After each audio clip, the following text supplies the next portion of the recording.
Hey folks, what is up? This is how we refilled a HP M255 family compatible toner cartridge. This is just the first random one we ordered on internet without much idea what we might get, and as you can see it's got this plug here which turned out to be easily extractable with a 3mm flat blade screwdriver. Then we could just refill it directly, pretty much like this. I'll put a link to this exact cartridge in the video description so you can click through and try and get this very one if you would like. A quick search on the interweb turns up some other promising candidates with exposed plugs. Obviously a completely exposed plug is ideal, but there's also this type where you can see the plug but you can't get to it initially. In some cases this plate that's in the way can be removed after taking out 2 screws. And if you've got one of those, you'll find it helpful to put a rubber band around the cartridge before actually taking that end plate off. And if all else fails, you can also think about melting a hole with our so-called copper melter. If you need help with that, please feel free to get in touch with us through our contact form. I'll leave the URL in the video description. Now, if you've already decided you're sitting pretty vis-a-vis the plug and want our refill toner straight away, click the iLink appearing top right now. But before even thinking about doing anything with a toner cartridge, please make sure to set your very low settings to continue like this. From Home, go to Setup, System Setup, Supply Settings, Black Cartridge, very low setting, and Continue, and then hop back a step and hit Color Cartridges, very low setting, and Continue again. And you can take another run at that to just verify that the asterisk is indeed on Continue. If you've got a 2-line control panel like this, just hit OK to bring up the menu options. But regardless of whether you're touch screening or OKing, it's always going to be System Setup, Supply Settings, Black Cartridge or Color Cartridges, and you need to do both, very low setting to Continue. I'm banging on about this because to get a successful refill you must not repeat, absolutely must not refill on top of toner which is already in the cartridge. Furthermore, having set your very low setting to Continue, you now want to be ignoring, paying no attention to all these messages you get from the machine, because if they were ever true, and that is controversial, they're certainly not going to be true now. So just print and print and print until your prints don't look right anymore. And when your prints don't look right anymore, print the swatch. I'll leave links to this all over the place.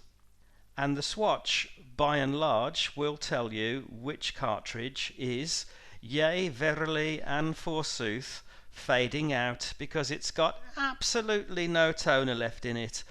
And the one cartridge which is fading out because it's got absolutely no toner left in it is the one cartridge that we want to be putting more toner into, and only that one cartridge and none of the others.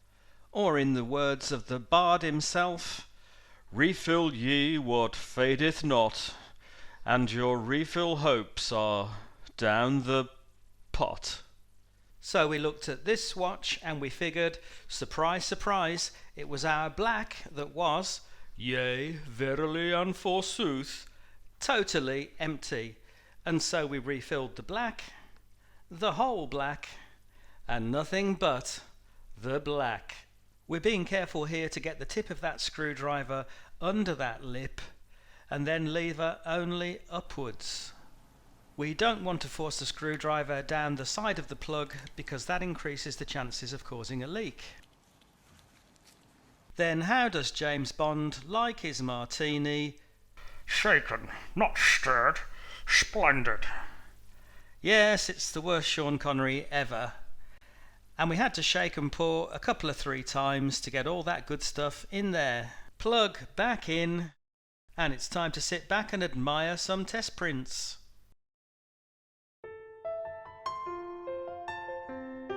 Scientists agree. Polar bears have massive footprints, but actually quite small carbon footprints. And another convenient truth is that refilling your own toner cartridge at least halves its carbon footprint. And that's before we even consider the scourge of plastic waste. So there's absolutely no reason to be shy about swinging over to urefilltoner.co.uk and scoring some of these bad boys. To get started, click the iLink appearing top right now. Time to spill the beans on a phenomenon called waste overflow. What is waste overflow, I hear you say?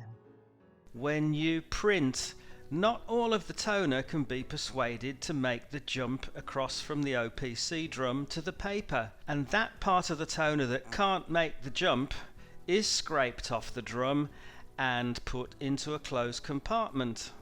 Eventually, that waste builds up so much that it starts to touch the drum and you start to see these streaks on the print. So the first line of defense is to tap the outside of the waste compartment like this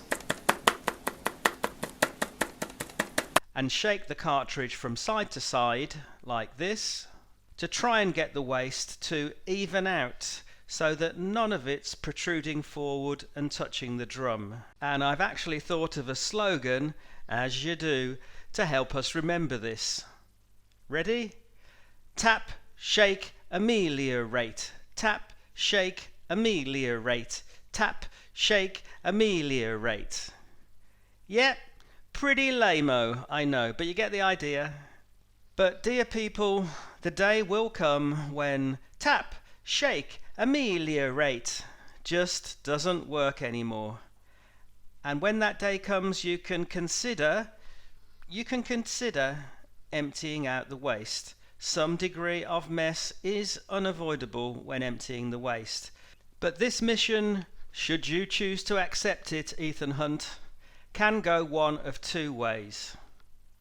Waste emptying method number 1 is quick and painless, but not very elegant. We got one of our copper melters and melted a hole in the waste compartment just about here. Then we took that outside and shook it energetically into a bin liner. After a good clean-up, we sealed the hole with duct tape. That duct tape seal is a weak link in the chain, so we consciously kept an eye on this cartridge in the machine, and when it showed signs of leaking, we were able to seal it again by smearing bathroom sealant on. If you feel more comfortable with taking things apart and putting them back together, disassembly is probably an option, but it's going to depend on the exact design of your particular cartridge. In the video description, I'll put a timecode link to another video where we're doing this with a cartridge we had, but you'll have to figure out how far it can be applied to the cartridge that's in front of you. Did I mention about killing the carbon and slashing the plastic? I probably did, didn't I? Click the link top right to get started with that. Here are some animals who have been evolving for 3,700 million years.